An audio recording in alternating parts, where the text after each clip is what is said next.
Hi again, it's Jim Rahtz, your old man outdoors. Today, my wife Michelle and I are hiking down in the Smoky Mountains. Now that the park is back open, and within driving distance for so many, we decided to take a trail less traveled in an attempt to avoid the crowds.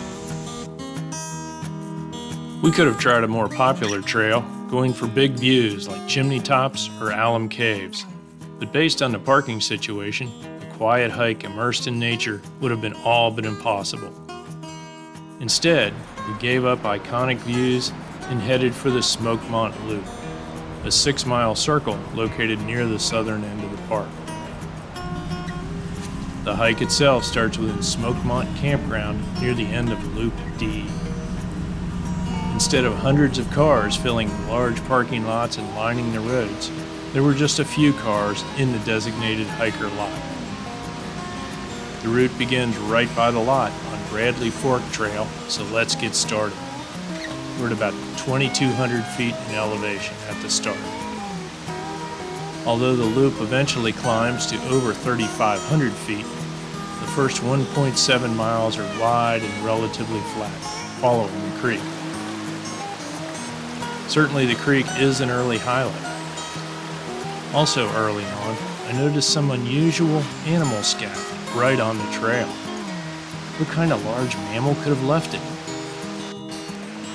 Oh, did I mention that this first section of trail is also used by horses?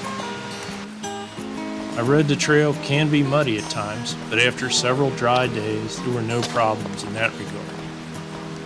Just over a mile in, the trail hits an intersection with Chasteen Creek Trail. A very short distance up this side trail is one of the park's designated backcountry campsites, number 50 for those keeping track.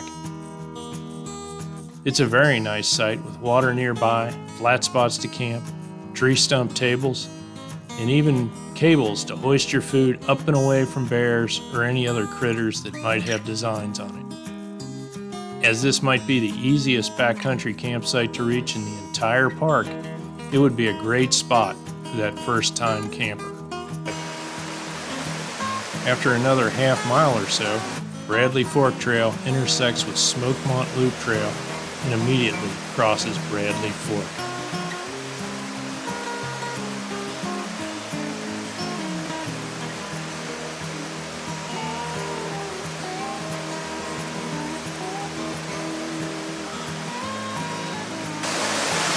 This is about the longest log bridge I've seen in the Smoky Mountains.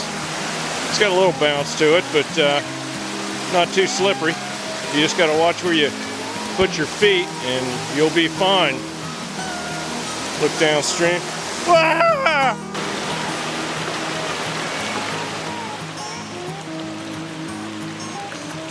Thankfully, neither the camera or I were damaged, but we soon got our last view of the creek, cut into the deeper woods, and started climbing. Despite being late September, a few summer wildflowers were still hanging on to provide a bit of interest as we trudged uphill. Occasionally, fungi, including one that looked just like a McDonald's hamburger bun, would also make an appearance. Mainly, though, we were walking through a green tunnel, though there were glimpses of views.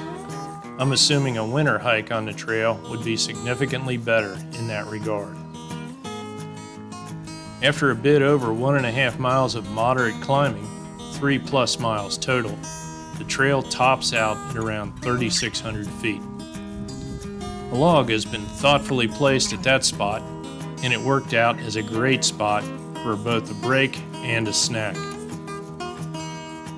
More scat on the trail though, and this looks suspiciously like it came out of a bear. Had I been a little quicker with the camera, you'd be looking at a video of a bear right now. I came around a corner, and as soon as we noticed each other, the bear took off running.